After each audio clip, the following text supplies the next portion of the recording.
ప్రపంచ మానవాళిని ప్రభావితం చేసినటువంటి మహానుభావుడు యేసుక్రీస్తు.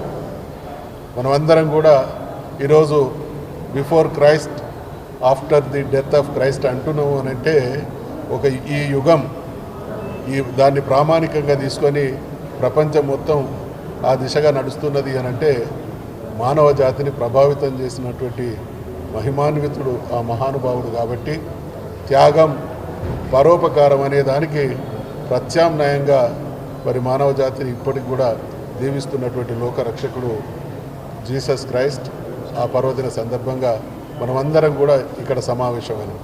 ఈ సందర్భంగా కేసీఆర్ గారు తెలంగాణ రాష్ట్ర సాధన కోసం చరిత్రాత్మకమైనటువంటి పోరాటం చేసి తెలంగాణ రాష్ట్రాన్ని సాధించిన తర్వాత తెలంగాణ సమాజంలో ఉన్నటువంటి అన్ని వర్గాల ప్రజల్ని, హిందువులు కావచ్చు, ముస్లింలు కావచ్చు, క్రిస్టియన్లు కావచ్చు, సిక్కులు కావచ్చు, సర్వ మత సామరస్యం సౌభ్రాతృత్వంతో రాష్ట్రాన్ని పరిపాలించినటువంటి మహానుభావుడు కేసీఆర్ గారి పాలనా సమయంలో క్రిస్టియన్ సమాజానికి, ఆ సమాజం ఎదుర్కొంటున్నటువంటి సమస్యల పరిష్కారంతో పాటు ఆ సమాజం మీద గౌరవంతో క్రిస్మస్ను అఫీషియల్ స్టేట్ ఫెస్టివల్గా డిక్లేర్ చేసినటువంటి మహానుభావుడు కేసీఆర్ గారు అనేటువంటి విషయాన్ని గుర్తు చేస్తూ ఉన్నా.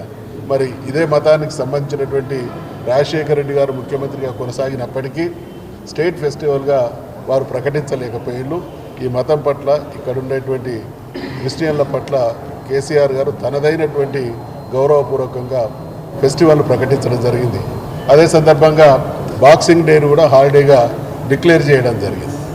దీనితో పాటు చాలా విషయాలలో మేము గతంలో ఈ పార్టీని నడుపుతున్నటువంటి క్రమంలో చాలా క్రిస్టియన్ అసోసియేషన్ పెద్దలు మాకు ఈ సమాధుల పూతోటల సమస్య తీవ్రంగా ఉంది హైదరాబాద్ మహానగరంలో అనేటువంటి బాధను వ్యక్తం చేస్తే దాన్ని సంపూర్ణంగా అర్థం చేసుకున్నటువంటి కేసీఆర్ గారు తను ముఖ్యమంత్రిగా 43 ఎకరాల స్థలాలను మరి ఆ కార్యక్రమం కోసం అందించడం జరిగింది అని అంటే బ్రతికున్నప్పుడే కాదు, మనిషి శాశ్వతంగా నిద్రించేటువంటి స్థలంలో ఒక ప్రశాంతమైనటువంటి పూదోటను పోలినటువంటి వాతావరణాన్ని సృష్టించాలనేటువంటి ఆలోచనతో ఆ రకంగా వారు చేయడం జరిగింది అనేటువంటి విషయాన్ని గుర్తు చేస్తూ ఉన్నాం.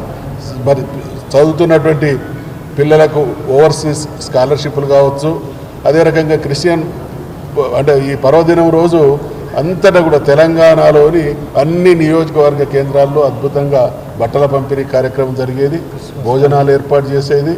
ఆ క్రమంలో 2 లక్షల రూపాయలు పట్టణంలో, 1,00,000 రూపాయలు గ్రామీణ ప్రాంతాల్లో ఇవ్వడం జరిగేది. నేను స్వయంగా మా నియోజకవర్గంలో ఉన్నటువంటి నిరుపేదల కోసం ప్రభుత్వం ఇచ్చేదానికంటే డబుల్గా కూడా ఇచ్చినటువంటి రోజులు ఉన్నాయనేటువంటి విషయాన్ని మనవి చేస్తూ ఉన్నాం.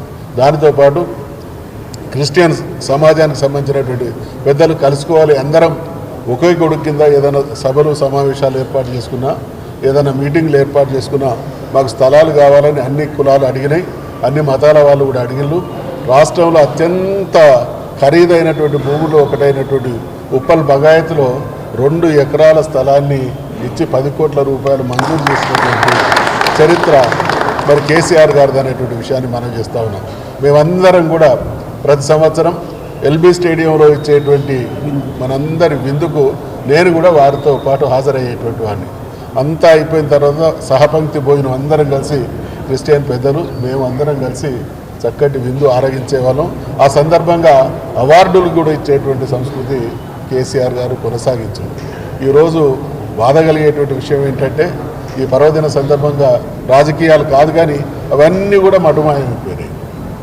ఎవరైనా పరిపాలన ఏ పాలకుడు అధికారంలోకి వచ్చినా గత ప్రభుత్వం ఇచ్చినటువంటి మంచిని స్వీకరించి దానికన్నా కొంత మెరుగైనటువంటి సేవలు మెరుగైనటువంటి సదుపాయాలు అందించడం బాధ్యత. కానీ దానికి భిన్నంగా ఈ ప్రభుత్వం పనిచేస్తూ ఉన్నది. మేము ఈ ప్రభుత్వానికి గతంలో చేసినటువంటి కేసీఆర్ గారు చేసినటువంటి మంచి పనులను గుర్తు చేస్తూ ఉన్నాం.